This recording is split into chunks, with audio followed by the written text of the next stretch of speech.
Ladies and gentlemen, welcome back to another episode of BSing Sports here on the BSing Network. I'm Bill. With me, as always, is Ryan and Tim. We are doing our recap show for Week 12 of the NFL, and we're just going to jump right in after we have a really quick conversation. Tim, how you doing today, buddy? I'm pretty good. Coming up on the world. I'm only a couple games behind you guys now. The key word was you're still behind us. That's all that I care about. Don't care if it's half a game or 10 games. 4 more weeks. Can't wait to see you in that Cowboys gear, baby. Listen, when I win, it doesn't matter whether it's by an inch or a mile. A win is a win, baby. Speaking from the basement today, Bill. Let's just jump right into it. Jake, appreciate you blowing up our comment section right there. That's not even sarcasm. I really mean it. Keep blowing it up. And yeah, let's just jump right into it. So obviously we already talked about the Bills, Cowboys, and Vikings games. First game on our document here was the Broncos at 3-7 visiting the Panthers at 3-8. 36 was the over-under. Denver was favored, which we all laughed at. And the Panthers win. Here's my question, right? Is Russell Wilson has been so bad. He's overrated. They're on the hook for a lot of money. Do you think there's any shot they release him in the offseason? No. With the draft capital that they gave up, the amount of money that they paid him, this is an investment that's got to ride out multiple years. If he's this bad next year, they'll look to do something. But I think at this point, they're going to go with the easiest decision and just fire Nathaniel Hackett in the offseason and bring in somebody else that's going to be the quick Band-Aid fix. But there's no shot that they release him. So the dead cap figures would be outstanding. So I saw a Facebook video the other day about someone was breaking down Russell Wilson's salary and his money that he gets per year. In 2026 is the best time for them to cut him, because they would be eating so much cap every other year. Yeah, so he has an opt out of his contract. The dead cap hit of that is only $31 million spread out over the next 2 years. So they're screwed. They're stuck with him. Definitely for a while. Jake over at Talking 215. If you guys haven't watched some of their shows, go do it. They're phenomenal. If you like Philadelphia sports, know somebody that likes Philadelphia sports or are considering liking Philadelphia sports, which you should. You also need to check these guys out. Agreed. So again, Jake over at Talking 215 asks, does Russell Wilson's performance affect other quarterbacks seeking fully guaranteed money or mostly guaranteed contracts? It probably won't, but I think it should.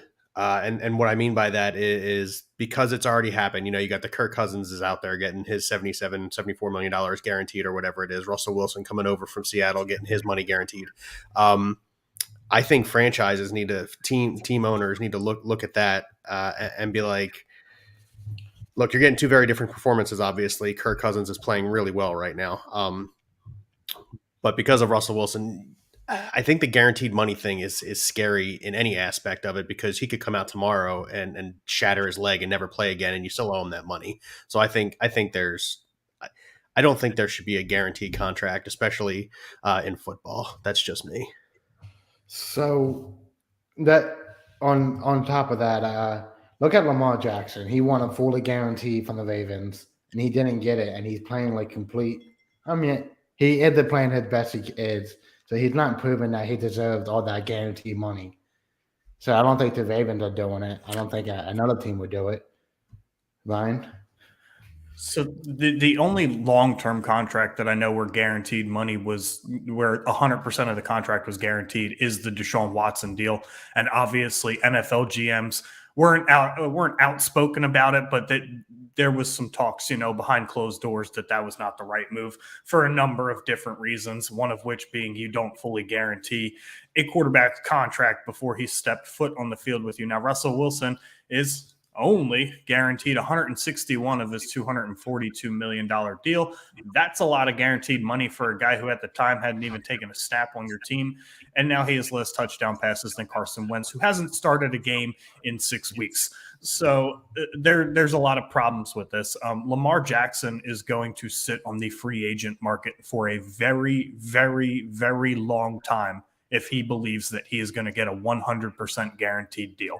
Russell Wilson signed his deal after Deshaun Watson did, and he didn't even get 100% guaranteed. So NFL GMs are just laughing at the idea that the quarterbacks are going to get 100% guaranteed. And the Ravens are just, any team in the NFL would be way better off than paying Lamar Jackson $250 million guaranteed, especially with the way that he's looked in some of these second halves and fourth quarters this year. That's not a guy that I'm giving $250 million to, let alone guaranteeing the whole thing. Yeah, as Timmy pointed out, Lamar Jackson has not been playing his best football. And I think as much as like the organization and he and his camp are saying like, oh, it doesn't, contract talks don't affect how he goes out and he performs on the field, I'm going to disagree. It's absolutely affecting the way he's performing on the field. 100%. Let's see. Falcons 5-6 visiting the Commanders at 6-5. The Commanders are now 7-1 in their last 8 games, if I'm not mistaken. This was a good game. It was. We said it was going to be a good game. One of those, as Ryan points out all the time, one of those sets of games where the teams are kind of sort of on the same level and can really do damage to each other. And I mean they did. Again, to your point, it was a really good game. Falcons end up losing a close defensive battle, 19-13. But listen, Taylor Heineke right now, man, all that kid does is win, right? Yeah. When people are hot, people are hot. One key play was at the end of the game that Marcus Mariota drove them down to the 2-yard line. You got Cordell Patterson, who's averaging over 4 yards per carry. Tyler Algier, who's averaging over another 4 yards per carry. And you do what Pete Carroll did in the Super Bowl, throw the ball on the 2-yard line, interception and goal, and a touchdown. They called the touchback. Can we break down our gameplay? Like, I don't understand that play call right there. I didn't watch the end of the game, so I can't give you the exact parameters of what you're discussing. However, I do know the play in question, but I don't know how much time was left on the clock. I don't know the timeout situation. I don't know any of that.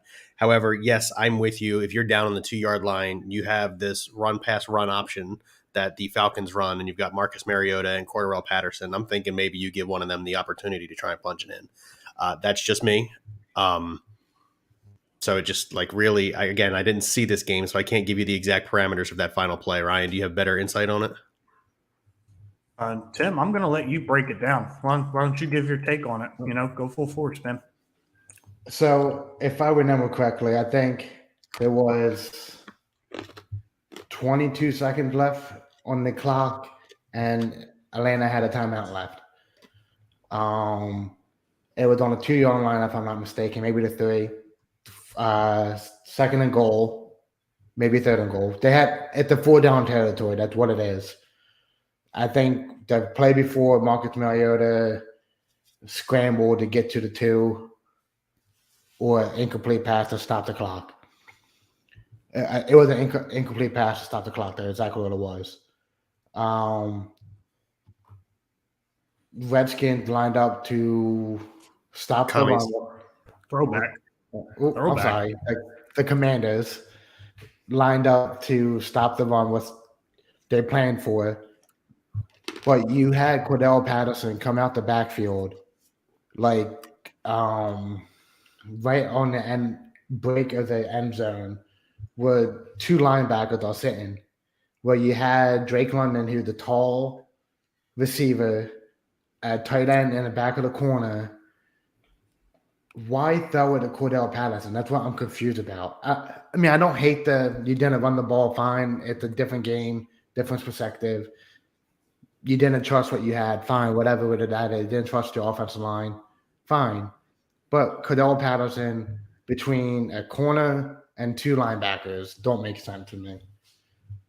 Okay, so you were breaking it down. It makes it sound like Mariota made a bad play. Yes. I think he made the wrong read. Let me paint the whole picture, right? First and goal at the 2.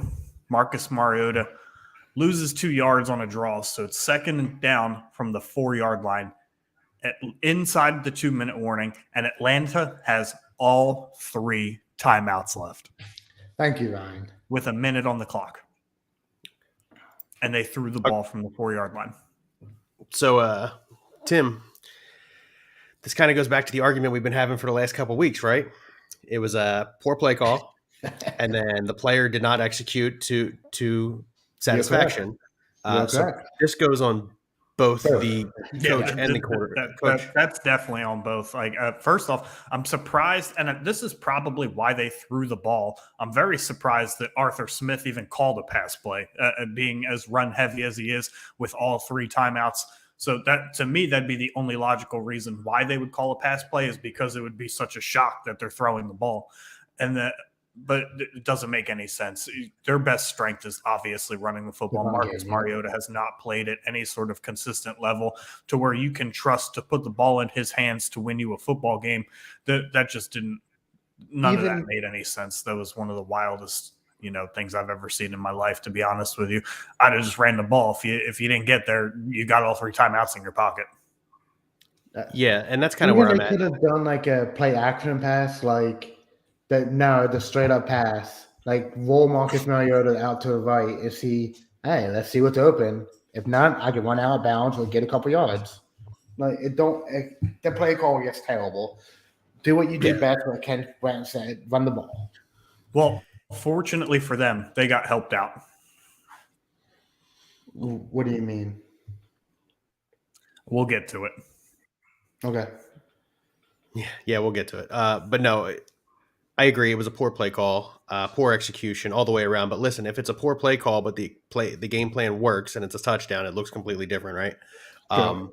But I'm a huge believer in doing what you do best, following the formula that got you to where you are. And they're a team that runs the ball extremely efficient. I think it should have been a run call, at least on 2nd down and on the 4-yard line. And then if you don't get it there, I understand why you maybe change it up and you switch to a 3rd down pass play. That I totally get. 2nd down on the 4-yard line, I'm handing the ball off. I just am. I mean, it's 4-down territory at that point anyway. So you have 2 more downs after that with 3 timeouts in your pocket. Run the clock down, in all honesty. Like, they should have just not given the Commanders a chance to get the ball back in the first place, like, no matter what happened. The Commanders had to run 4 full plays at the end of the game because Atlanta used all its timeouts on their 3 kneel downs, which they should have. But there shouldn't have been a minute on the clock at that point for the Commanders to be to, do what they did. I want to talk about one other thing real quick, and I don't know if it specifically happened in this game or not. Let me go look at it real quick, because it's been like really annoying and kind of a plague. It did not happen in this game. Actually, Atlanta did the right thing. Does anybody else notice that when teams are coming out down or tied in the 2-minute warning in the 4th quarter, the first play that they call is a pass? Yeah. Like, why are you not running the ball to get the clock moving? Because one of 2 things is going to happen. Either you're going to spike the ball into the turf 3 straight plays and burn a whopping 10 seconds off the clock and give the team that's already winning, or whatever the case may be, if it's a close game, team that's losing the ball back. You got to run the ball first play out of the 2-minute warning. You got to get the clock moving. You've got to get your offense in rhythm. If you have multiple timeouts, even if you have 1 timeout, get the clock moving. Just run the football first. The only scenario where maybe you have to drop back every single play is if you're down multiple scores. Makes sense, yeah. No, I'm with you, and I have noticed that pattern across the NFL. It's a league that wants to throw the ball more. We'll get to that game, but look what the Eagles did on Sunday Night Football. Like, you don't have to throw the ball to be successful. That's all I'm trying to get at. And I agree. You absolutely should start that clock. But according to Cowboys fans, you do, because now they're talking about how Jalen Hurts only had 158 passing yards. Yeah, I saw that. You know what he didn't do? Throw 2 interceptions in the 4th quarter and lose a game to the Packers. True that. That's also true. Bengals, this was a good game too. Bengals at 6-4, visiting the Titans at 7-3 at the time. The Bengals win. This was a good game, really hard fought game. The Bengals show why they've been really good since they started out 0-2. Not really good, but they played well enough since they started out 0-2. And give credit to the scheme, give credit to the game plan that they had going into that game in an attempt to stop Derrick Henry. Yeah, again, Bengals come out victorious. So of these 2 teams, which team finishes higher in the playoff bracket? I know that the Bengals have the tiebreaker now, but overall, where do you think each of these teams lands? Because now, keep in mind, the Ravens are also 7-4. The Ravens are the division leader right now because they got the tiebreaker against the Bengals. So the Titans right now are ahead of them. I'm asking where you think they're going to finish. Oh, I'm sorry. That was funny. Nobody else That's- found that funny? Okay. It's tough. It really depends.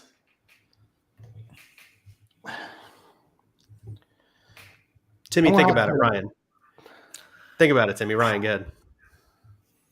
Without knowing any of the schedules upcoming, I'm going to assume the Titans, because they play in a softer division. So I imagine that there's some division games in there. I think they play Houston one more time. I think they play Indianapolis one more time. So I'm going to assume Tennessee, just like without knowing really any information other than the fact that we're talking about the Bengals and the Titans and they have the same record, but the Bengals hold the tiebreaker. Tim? That, and I think Tennessee has a better chance to win their division. So I definitely agree with that, Ryan. But I think I'm going to go with the Bengals. I think they're going to maybe lose one more game. I see Tennessee losing one more game, but I think the Bengals beat the Ravens in Week 17 to take over the 2 spot in the playoff division, playoff bracket. 3. I'm sorry, the 3 spot. You're right. I'm sorry, 3 spot. you never know. That AFC still has to play each other a bunch. Yeah, true. Yeah. I'm actually going to agree with Timmy on this one. I think it's the Bengals. As you pointed out, Ryan, that division for the Titans isn't as good, so that 7-3 record might be a little bit more inflated than it really needs to be. 7-4. Sorry, 7-4. It's correct. And as for the Bengals, they started out 0-2 and they're 7-2 since. I mean, it's a team that's actually worth like looking at and saying, okay, this team can play, will play, and we'll see how it goes. So for me, I think that it's the Bengals will finish in the 3 spot. The Titans will get the 4 spot. That's how I think the playoff bracket will shake out. Let's bet a win on it. Okay. I'll type it in here on the document. We'll have to remember to go back to week 12.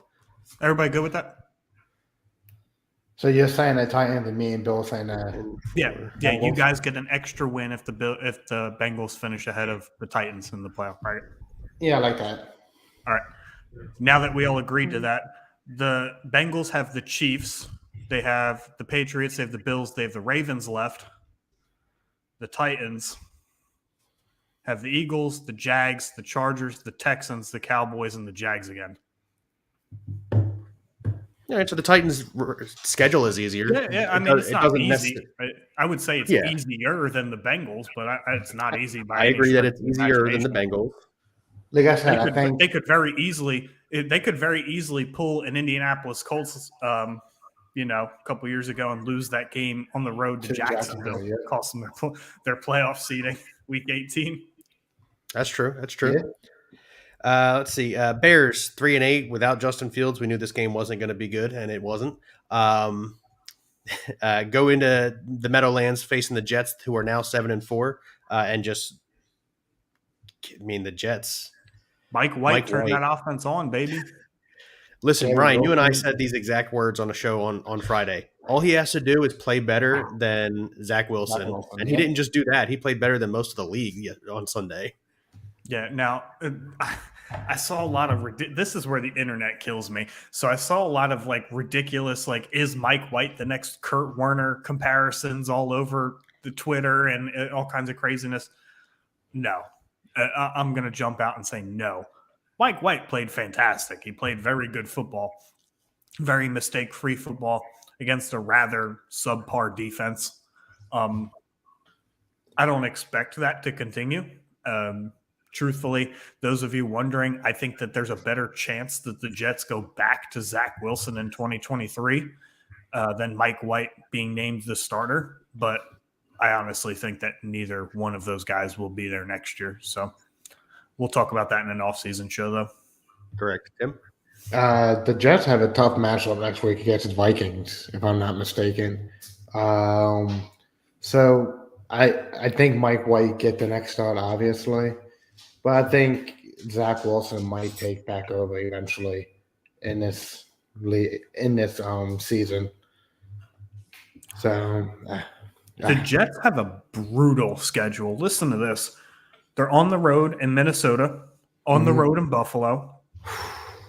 They got Detroit at home, which, as we've seen, that's going to be a battle of strengths there. Detroit's offense versus the Jets' defense. mm-hmm. They have the Jags at home, which they're no slouch of a football team.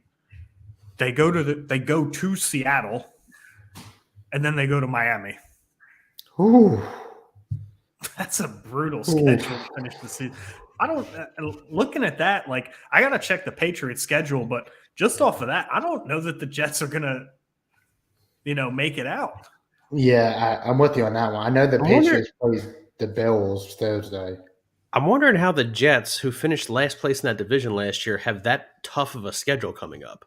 Who would have thought all these teams they had to play the NFC North this year, which Detroit's got a good offense. They had to play the AFC South. It looks like or no, they had to play the Jags, but the Jags are a better team than people thought they would be this year, despite their 4-7 record. So they have to play it looks like they had to play the NFC North, which Detroit is better than their 4-7 shows. Minnesota's a really good football team. And they play the Buffalo, AFC. Miami. And then they play in the hardest division in football. So they played in they played in the AFC North, where there's 2 playoff teams for sure. Then they play in the AFC East, which is the second hardest division in football, arguably first, whatever. And then they play the NFC North. I mean, that's just brutal. That's tough. Yeah, it's tough. Tough schedule. Let's see. Buccaneers at you already answered my question there. I was going to ask if you guys thought the Jets were a playoff team, but Ryan, you went into it without me even having to ask. So no, good. I mean, they can be. It's a real hard road to get there. Definitely. Buccaneers at 5-5, visiting the Browns at 3-7. All three of us took the Buccaneers in this game. All three of us. This is where I was referencing that the Falcons got it now. Yeah, I got it now, Ryan. So technically, the Buccaneers are still the first seed in this division with a 5-6 record. They're a half game up on the Falcons. I'm sorry. Yeah, half game up on the Falcons. It's never going to be Desmond Ridder time, ever. That wasn't the question coming out. No, it was an answer that I had. What do the Buccaneers got to do to pull away in this division and then actually make a splash in the playoffs? What do you think? I'll give this one to Ryan first. What do you think the Buccaneers specifically have to do better? Because, I mean, they're likely the team that comes out of this division for the playoffs. What do they got to do better to make a splash in the postseason? Not go 4 for 15 on third down. I watched that game very closely. They were in a ton of. I had it on, yeah. They were in a ton of third and short scenarios, and they just couldn't convert any of them. There was no. Their offense is old, slow. It's not really dynamic. They run a real vanilla offense, so it's really easy to predict. So when you're in third and short, running the same plays over and over again, you just can't go 4 for 15 on third down against any team in the NFL and expect to win. The Browns don't have a good defense. They've been rather mediocre at best this year, but you can't go 4 for 15 on third down. That was the big thing that I noticed. Every single third down was just fourth down like that. I'm like, okay, well, yeah. I mean, they averaged 5 yards a play. So when you subtract the fact that on 11 of those third downs, they didn't convert.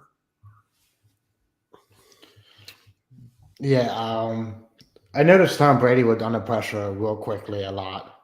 So maybe the offensive line, they need help a little bit. What they can't get help right now because there's no free agents out there. So they need to do something internal to help Tom Brady get more passes out. Yeah, Tom Brady also got sacked more in this game than he did any game. And like Ryan said, that Browns defense isn't that good. They're mediocre. I want to say isn't good. They're mediocre. Yeah, they have a pretty solid front four. They schemed very well against the Buccaneers offensive line that hasn't played well this season. I'll give you credit. But for the Buccaneers, it's all about, again, listen, you can preach it all you want, Timmy. Tom Brady's the GOAT, blah, blah, blah, blah, blah. Well, the GOAT's getting crushed because you're not scheming correctly to give him an opportunity to be successful, right? The scheme is terrible. So in this scenario right here, I'm correct. The scheme is terrible. It's very easy to leave a tight end in to chip one of those defensive ends, let the running back go and pop one of them when he's going out in the flat rather than just running out there not touching anybody. This is really horrible play calling and scheming from the Buccaneers coaching staff right now. And as a result, Tom Brady's getting sacked 4 or 5 times a game. He's throwing interceptions. He looks nervous in the pocket because, I mean, be honest, he's 45 years old. He takes a hit from one of these young guys. It hurts. He wakes up the next day sore. He's nervous in the pocket, and you can see because he's overthrowing, he's underthrowing, he's everything. So is Deshaun White a good pass blocker? No, he's not terrible, but if it's a surprise chip on the edge while he's running out for a route, all you got to do is hit the guy into alignment and be fun and done. I'm not saying that. I'm saying maybe leave him in 4 seconds and see if like someone comes up and then go and not go. They're right probably on. better off bringing in an extra tight end and having him block on the edge or something like that. But no, most young running backs, that's their biggest flaw. That's why James Cook can't see the field regularly. They're not good pass blockers. Okay. Yeah. So maybe when Fournette comes back, that should help a little bit. I think that's a large part why Fournette was still out there as much as he is. Like Tom Brady loves his veterans because they know how to do that. They know how to do stuff like pass protect. It's the little things sometimes. I think Rachaad White's the better runner, but yeah, but I mean, again, for what it's worth, Tom Brady hasn't looked super fantastic either. Like I said, overthrowing, underthrowing. He's not getting help. His receivers are dropping balls that are hitting him in the hands. Mike Evans, I'm looking right at you. But he's also not hitting them in stride. He doesn't look like the Brady of old, and his team doesn't look like the Buccaneers of old. So I think the coaching has to be better. Realize that you are limited at this point and make better decisions. The scheme has got to be better for me. That's what I think they need to do to make a splash in the playoffs. Okay. Ravens 7-3, visiting the Jaguars at the time 3-7. I took the Ravens like an idiot. Timmy and Ryan both take the Jaguars. Good for you, fellas. You said it. 67-yard field goal that missed by a yard in length. Not. It definitely didn't miss by a yard. It missed by like 3 or 4. Yeah, I know they're saying it missed by a yard. I watched that video too. I don't care so much about the Ravens. We've already kind of sort of talked about the Ravens a little bit. Let's talk about the Jaguars. This is a young team with a good head coach that is starting to play better, look better. The quarterback is turning the ball over less. He's making smart decisions. I don't know who they play coming down the stretch here, but they could be spoilers. The Titans twice. They play the Titans twice. Timmy's going to give me Ryan's going to give me a schedule really quick. But this is a team that could play spoiler for a couple of teams in this playoff race, and I'm all for it. Go get them. Yeah. So they're in Detroit. Okay. They're in Tennessee. Ooh. They're at home, Dallas. Ooh. Man, I would love to see them beat the Cowboys. Yeah. They go to New York, play the Jets, go to Houston, and then Tennessee goes to Jacksonville. That's, to my count there, that's 3 playoff teams, and one of them they play twice. Mm-hmm. Jaguars could play spoilers, and I'm looking forward to it. Go get them. Well, to sum it up, this is a team with 3 more losses than wins, but at the same time, they're also plus 12 in the points margin. Like this is a team. This team is almost a carbon copy of the Chargers in a way. Mm-hmm. You got a good young quarterback. We don't want to see the Colts beat the Cowboys. Yes, we do. Actually, I do want to see that. Yes, You're lying there, Logan. We do, in fact, want to see the Colts beat the Cowboys. But, yeah, the Jags remind me a lot of the Chargers. They got a dynamic two-way running back who's a very good pass catcher, very good runner. You've got a sneaky good tight end that's put up some good numbers this year, Evan Ingram to Gerald Everett. You've got a number one that runs out of the slot, Keenan Allen and Christian Kirk. They're both same type of receiver. I think at this point in their careers, though, Kirk might have a step on Allen. And then you've got bigger guys on the outside. You've got Marvin Jones. You've got Zay Jones. You've got Mike Williams when the Chargers are healthy. So this is the skill set, the dynamic. It reminds me a lot of the Chargers offense. And I think the Jags are going to be a lethal offense in a couple of years if they continue to build around Trevor Lawrence and get that offensive line built up. Tim? Yeah, I definitely agree with that. Zay Jones, the last 4 weeks, over 10 targets each week, putting up numbers for fantasy relevance for fantasy players. But he's been looking pretty good. One of Trevor Lawrence's favorite targets right now.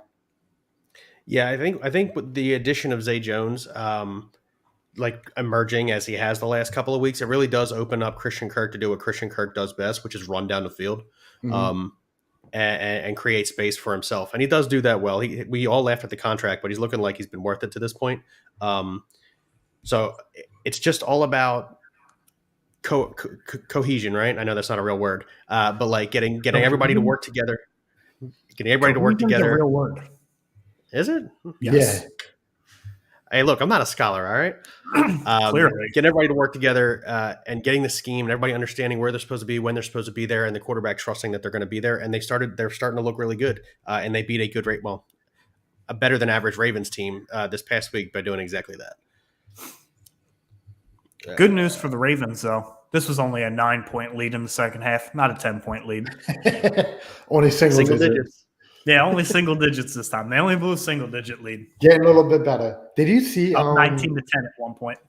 Did you see one of the Ravens fans destroy his keyboard when they lost? There's a couple different problems with the Ravens. First, Lamar Jackson's not playing well. I think he played okay on Sunday. I don't think that he played horribly. He's had some pretty bad games after the first 4 weeks, but this wasn't one of those bad games. Secondly, Greg Roman, the offensive coordinator. Don't answer that. Do not answer that. Yeah, well, hey, we have to honor all fans' questions. We'll actually let Bill answer it since he's not in the league. Fair enough. I like it. But after that, so Greg Roman, the offensive coordinator, is not – he's got his hands tied because another part to this is Mark Andrews has been in and out of the lineup. He's not healthy. They lost their number one receiver for the year. Rashad Bateman has played like 3 games this year. It may be 4, I think. J.K. Dobbins was supposed to be their workhorse running back. He didn't recover from his injury as quickly as they thought he would. And then he had a setback, had to have microsurgery. Should be back at practice this week. Their weapons are depleted at their skill positions. Not that they were ever deep at those positions to begin with, but when the top of the depth chart guys at each of those positions misses significant time the way that the Ravens have, your offense is going to struggle. So Lamar's kind of out there doing it by himself, so I'll give him a little bit of a handicap. But he hasn't played well. The offensive schemes have not been great, and they're just depleted by injuries. So, to be honest with you, I don't expect the Ravens to go deep into the playoffs if they do make it. But I could see them collapsing down the stretch very easily. I mean, also you gotta wonder here a little bit if John Harbaugh is losing the team because, as you pointed out, you're talking fourth quarter losses again. Scheming, right? I go back to it. I preach on it. I talk about it. I discuss it. I argue with Timmy about how important it is. I'm starting to wonder if John Harbaugh might be on a hot seat a little bit, especially if the Ravens drop out of that spot and don't make the playoffs. If they lose this coming week, for sure, there's big problems. They're at home to Denver. Then they're on the road at Pittsburgh, on the road at Cleveland. A lot of road divisional games right there. Yeah. Then they're at home against Atlanta. They're at home against Pittsburgh. Then they go on the road to Cincinnati. I could very well easily see them losing all 3 of those road divisional games. Very easily. Yeah, absolutely. To go back to Lamar Jackson, where he started, I don't hope that your tight end 1, Mark Andrews, dropped a wide open pass in the end zone multiple times this year.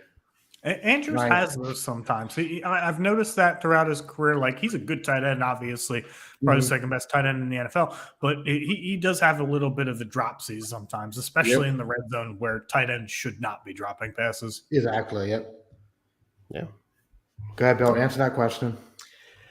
All right, so Ty asks, sorry to interrupt. What's your opinion on Patrick Mahomes for Joe Burrow and Cooper Kupp trade, non-Superflex Dynasty PPR League? Shouldn't be interrupting. Should be watching the show the whole time.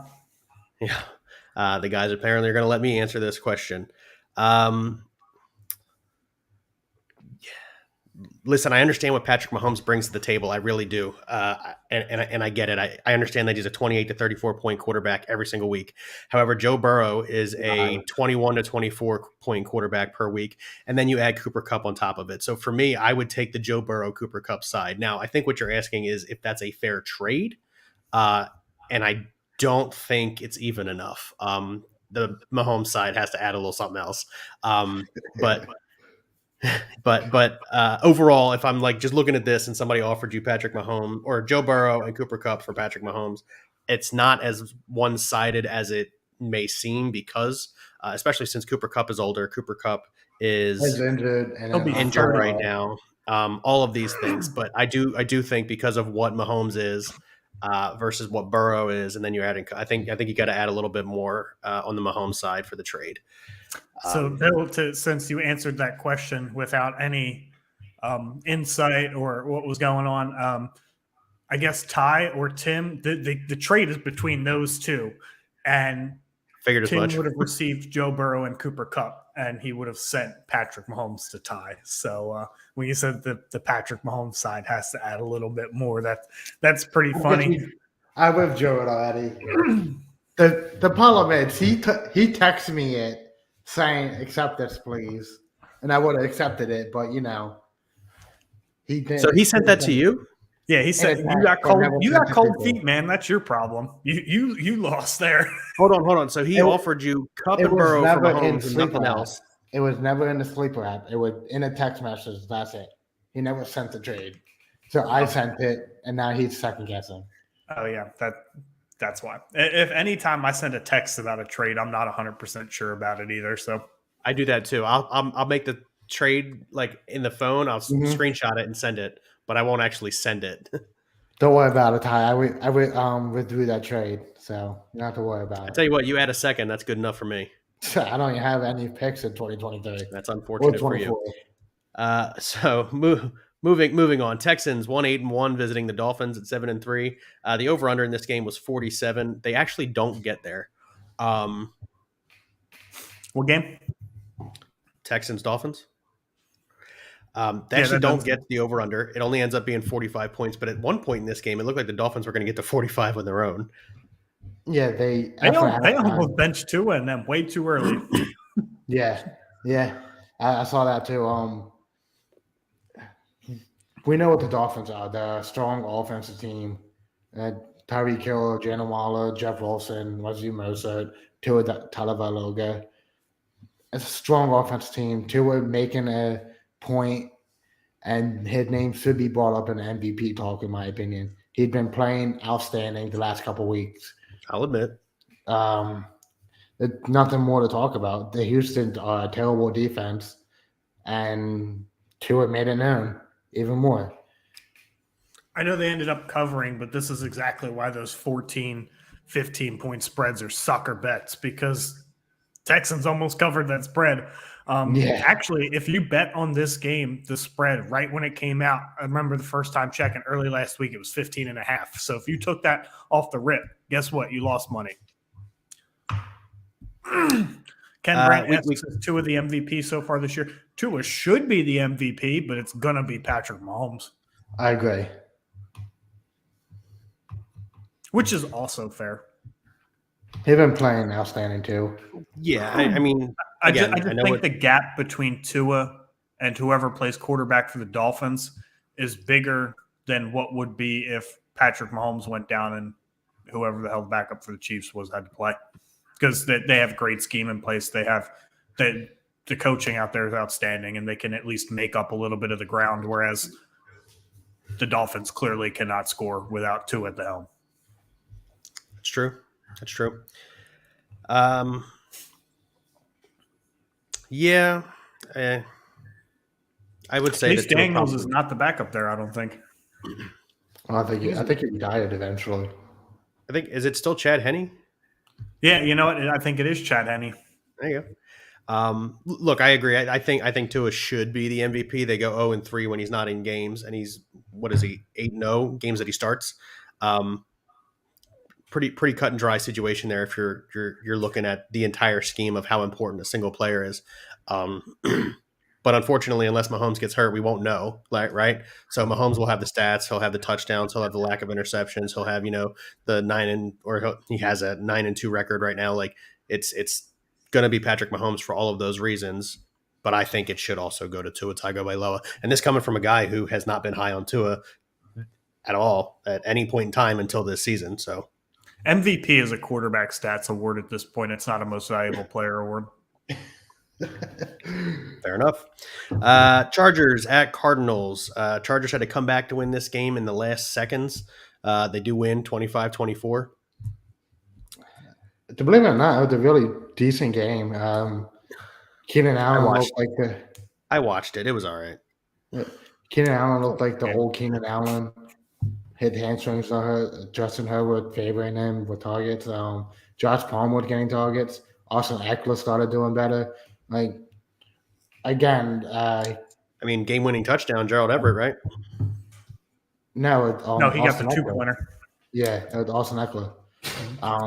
Again, you're on the 5-yard line, 2 timeouts, 30 seconds left, 2nd and goal. What do? You use the best player in that offense, Austin Eckler. Let me be fair, I don't think he's the best player in that offense. He's definitely on the skill positions, he's the most dynamic player in the Chargers offense. Exactly. And you took the risk and threw it to him or gave him the ball. I don't remember what it was. And he scored. Like, you got to know who's good in what situations. And the Chargers did right there. You don't think, for those of you that are suspect and think they know everything about Vegas, listen to this. Over-under for the game, 48.5. The line was Chargers minus 2.5. Chargers win a 1-point game. That totaled 49 points. Them boys at Vegas know what they're doing. They've been doing it a long time. They've had a lot of practice. They wouldn't be in business if they wasn't making money. That's 100% true. I liked this. I really, really liked this. We saw it earlier in the week, going for 2 for the win. And this had to be done by Brandon Staley. So a lot of people are like, if this doesn't work out, people are slamming. Brandon Staley's coaching for his job at this point. The Chargers have to make the playoffs. You cannot kick an extra point there and hope that maybe you win a coin flip in overtime. Look, James Conner ran crazy on them. He ran for 125 yards or something like that. Like, they can't stop the run. The Chargers have a terrible run defense. Their corners are not playing great this year. They had to win that football game. That was the right decision to go for 2. Brandon Staley now has to essentially win out and probably win a playoff game to save his job, because if they're one and done in the playoffs, I'm not convinced he's not fired at the end of the season regardless. So I like that move. It showed that, he had confidence in his guys, and he made the right call. I think whether they made it or not, it was the right call for him. I agree with that. I'm right there with you. Raiders 3-7 visiting the Seahawks 6-4 at the time. Raiders come away with a victory here. Good game. Final in overtime, 40-34. The defense didn't show up. Josh Jacobs over 200 yards total. Maybe. That includes the 80-yarder right up the middle in overtime. Right up the gut. It happens. Yep. Especially against Seattle, it happens. Yeah, when you gave the ball to your running back 30-something times, you expect him to be tired. Apparently not for Josh Jacobs. He wants that ball. He's dealing with a calf injury now, though. He's going to play. He had a calf injury going into the game. I think he'll be okay. Yeah, they said they're going to rest him the whole week, not worry about him. 24/7 monitoring, they said. Yeah, I think he'll be good to go. I think that they're taking the right steps. Don't practice throughout the week. He doesn't really need to. He's a veteran in this league. He understands his assignment. This was a fantastic game. 2 defenses that flew to the opposite cities, didn't think that, didn't have any idea where the game was. And, that's a regular occurrence for these teams at this point. But 2 higher powered offenses, as bad as the Raiders may look as a team, they score points. They can go ahead and score points. If you combine the Raiders offense with the Broncos defense, team would probably be undefeated, to be honest with you. But this is exactly what I thought this game turned out to be, and it was a fantastic game. I didn't think that the Raiders were going to win in Seattle, but good game. Yeah. We got to talk about Josh Jacobs here. So gets to obviously 5th-year option gets declined. We all raise our eyebrows at that. And coming into this year, he hadn't really done anything spectacular the last 2 years. 3.9 and 4.0 yards per carry. Last year, he was utilized a little bit in the passing game, 3.4 receptions per game, I believe the number was. but he just hadn't been irreplaceable. And then all of a sudden, 5.4 yards per carry, reception totals the same exact as it was last year. He's averaging one more carry per game than he was at his peak. So the usage isn't better. It's not, astoundingly more than it ever has been in his whole career. He's playing for that money. 5.4 yards a carry, though, and 8.1 yards per reception. He's playing for that money. Do you think that, this is a Josh McDaniels system thing? Because his system is very notorious for being favorable to running backs. B, wants his money. I think it's option C. No, gotta pick one. Gotta pick one. Which one is it? Option B. He wants I'm that going option money. A. I'm going option A. In addition to the scheme, for me, keep in mind they went out and got a true blue, somebody who needs to be double teamed wide receiver in Devontae Adams, which means they can't stack that extra person in the box. So I think it's the scheme and the addition of a specific player. That is why Josh Jacobs is seeing more space. That's what I think it is for me. Tim? I'm going to go with option B. He wants that money. I don't think he'd be a Raider next year. I think someone's he's going to go somewhere who needs a running game, a good running game at that. Like maybe I see Atlanta help that running game out a little bit more. You got an old Cordell Patterson. I don't think Tyler Algier is it there. So I can see Jacobs going there. Maybe to the Ravens, to be honest. They got Josh Edwards, who's injury prone. J.K. Dobbins, who's injury prone. Josh Jacobs could take over that backfield too. I see it. Or I could see him coming to Philadelphia. Miles Sanders on his last year of the contract. I don't think he's going to be a Philly next year. We got Kenneth Gainwell. Not Corey Komet. No, it's not Corey. I don't know. Boston Scott. Yeah. We got him. Josh Jacobs is significantly better than them. So I see him coming to Philadelphia too. I don't think he'd be a Raider next year. He's going to get that money. I think there's a less than 0% chance that the Eagles sign a big name free agent running back, but that's an off-season topic. Correct. Saints 4-7, Niners 6-4. Niners pitch a shutout. 13-0. 13-0. The Niners have had a second half shutout in 4 straight games. That's an impressive stat. The defense is playing good.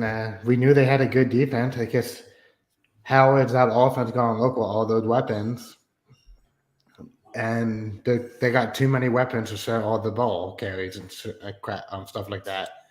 And it showed in that game where, in Arizona or New Mexico, they put up 30-something points.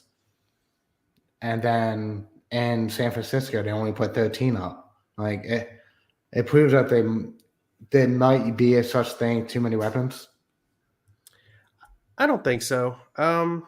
Listen, sometimes you just have bad games, right? True. They have a lot of weapons. I'm not going to say they have too many weapons. But Ryan, your face froze with such a weird face. I was like, is he still making that face? It's all right. No, because Tim lagged out like hardcore there. I thought his laptop was plugged in. I was like, oh my God. Oh, I thought it was you. It looked like you on my screen. Neither here nor there. No, but yeah, I mean, Tim again, Ryan out real bad. That's why I sat there like that for a little bit. Gotcha. I was like, oh, Ryan shit. pointed I out heard his words. Defense has... Go ahead. Talk about the Niners, Ryan. Second best team in the NFC. I mean, as predicted, when Christian McCaffrey came to the 49ers, Deebo Samuel was going to be the one hurt most by that. And it's because they kind of utilized Deebo in a split CMC role. But now that he's here, CMC is going to have the CMC role. They did lose Elijah Mitchell for 6 to 8 weeks. So depending on how far they get in the playoffs, he's not out for the whole season. But there's nothing else to say about the 49ers other than they're the second best team in the NFC. It's really about which Jimmy Garoppolo will you get that day. And on most days, the rest of the team is good enough to make up for a bad Jimmy Garoppolo. But that could very well change when you run into the Philadelphias, the Dallases, the better teams in the NFC. So, yeah, I agree with that. Rams 3-7 at Chiefs 8-2. We all take the Chiefs. Surprise there, right? yeah. They win 26-10, which is 10 points lower than the over/under. I'm sorry, 8 points lower than the over/under. And the Rams are dealing with a lot of injuries. There's not a ton to say about this other than Sean McVay almost gets knocked out by his own player in the first series of the game.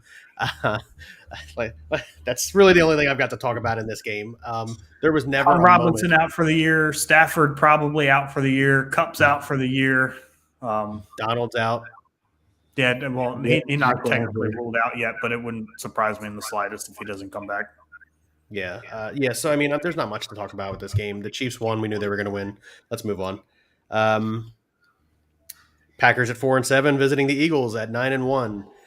Philadelphia runs for, Ryan will have the exact stat for me because I didn't get it, 363 rushing yards, I believe it was. Yep. Yeah. A lot of those came in the first quarter.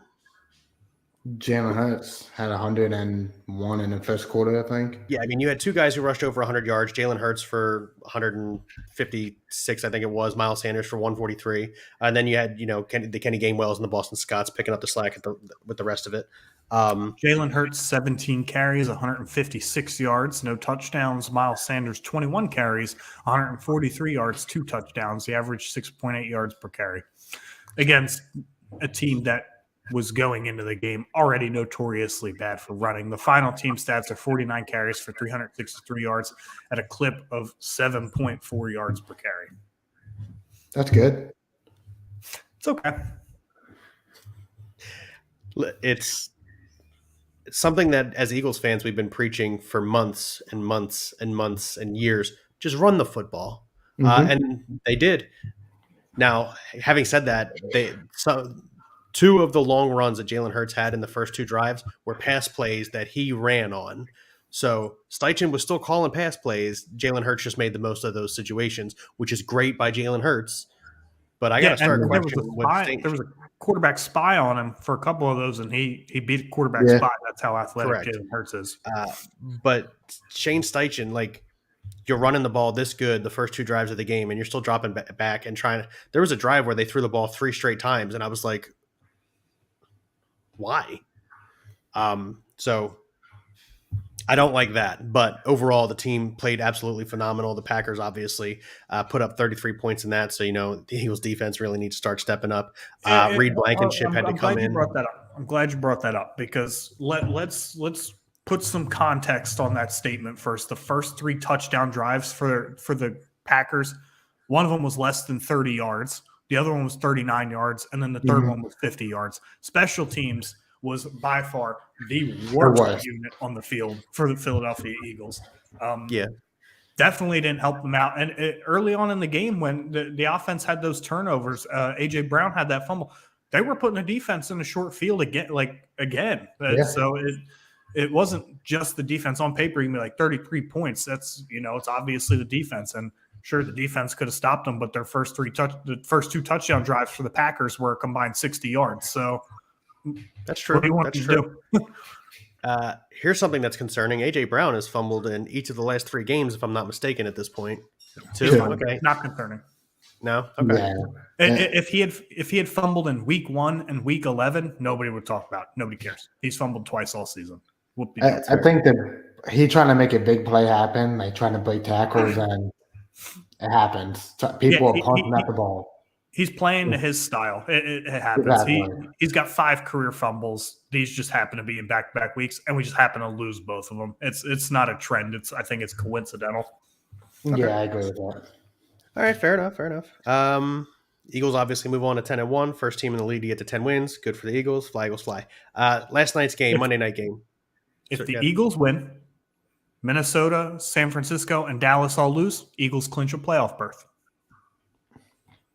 That's worth mentioning. I like that.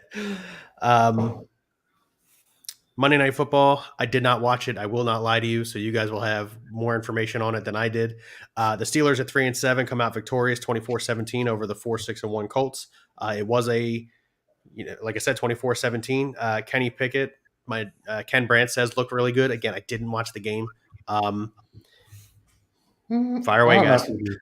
I only watched until halftime, so it was 13-3 or something like that when I went to halftime. 13-10, something like that. I don't know what it was. So I don't remember. Pickett didn't look that good. He missed a lot of open receivers again. He favored thing. We knew he was going to favor the Pickett. I think his name is Pickett. Yeah, Pickett. No, Pickens. George Pickens. Yeah, Pickens. Sorry, I got the names mixed up. It's fine. Same thing, but Pickett is favoring Pickens a lot more than. I mean, we knew it was going to happen. Two rookies coming in the same offense, same time. We knew it was going to happen. Actually, Deontay Johnson. Got funny you mentioned that, Tim. Deontay Johnson led the team in targets. Yeah, like I said, I didn't watch half. What I watched was up to halftime, and George Pickens had the 3 catches. When I saw he wasn't even looking at Deontay Johnson's side. So he's not, and at the rookie quarterback, still we know who he is. He got to learn how to read the field quicker and better before he decides who he's going to throw to. I think he did okay. I watched pretty much the whole game. I missed a little bit of the third quarter, but I think he did okay. He didn't do anything spectacular. As Tim said, he missed a couple of open throws. Deontay Johnson didn't do him any favors, dropped a pass in the end zone. Just missed George Pickens at the end of the half there in the end zone. Maybe could have been caught, but it was a little too far out of reach. Najee Harris going down.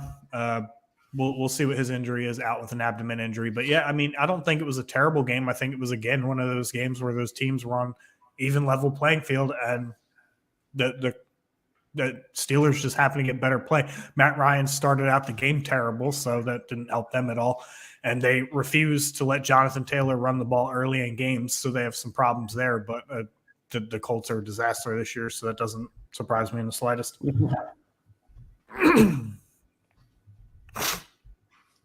Who do you guys pick in the Thursday game? I'm typing it in the document right now. I'm glad you brought it up. Tim, Bills, Patriots. I don't know. I know Buffalo's favored to win. I don't have the over-unders and stuff like that. Buffalo at New England. Over-under currently is 43.5. Line, Buffalo -4. And my go first? Yep. Oh, no. It would be Ryan. Buffalo, under, no cover. 20-17 was the first number that jumped in my mind. Look, Bill Belichick is Bill Belichick. He's going to keep this game close. He's going to, as best he can, design a game plan that's going to keep Stephon Diggs in check, because that's Buffalo's best weapon. However, I think that the Bills are just better than the Patriots, so they're going to overcome that in Foxborough. Yeah, I'm going to go also with the under. 43.5 seems like a lot for two really good defenses. Thursday night game too, so. And it's, short week. That's right. So I'm also going under. Actually, you know what? It's 11 this might days. go over, because now I'm sitting here thinking about it. It's not a short week for either team. It's 11 days. They both played Thursday. Yeah. You want to take the over? No, I'm still going to go under. 23. I'm sticking with the under also. Yeah. I do think the Buffalo Bills cover, though. I'm thinking it's still a low-scoring game for me, 21, 14, 21-13, something in that realm. So, yeah, give me Buffalo under and to cover. Tim? I am also taking Buffalo. The way Justin Jefferson – now, don't get me wrong, Justin Jefferson better than Diggs. I'm not saying he isn't. But the way Justin Jefferson went off on the Patriots last week, Diggs and Josh Allen still copied the same thing. Not play-by-play, but something close to it. So, give me Buffalo. They cover, and it's going to go over. I don't think Diggs is like Jefferson's that much better than Diggs. I think he's a little bit better. I think the big difference is Jefferson runs out of the slot mostly, where Diggs is an outside receiver. So, All right. So you guys have our picks for Thursday. As we pointed out, Buffalo for all three of us. Yeah. Looking forward to seeing that game on Thursday Night Football. And then Friday, I don't know for sure. I may not be on with you guys. It might be you. And I will send my picks to Stacy because I know that she will enter them in the document. It's not that I would cheat. I would probably just not enter them in at all. I just totally forget. That's fine. That's fine. But my family does a traditional Christmas thing on the first Friday of December, so I'm probably going to be stuck with that. Watch BSing Sports because it's a pretty good tradition. They do that most weeks. But yeah, you guys have anything else? No, that's it. No. Okay. Thanks for joining us here on BSing Sports, where we do a little BS and we talk a whole lot of sports. You guys have a good night.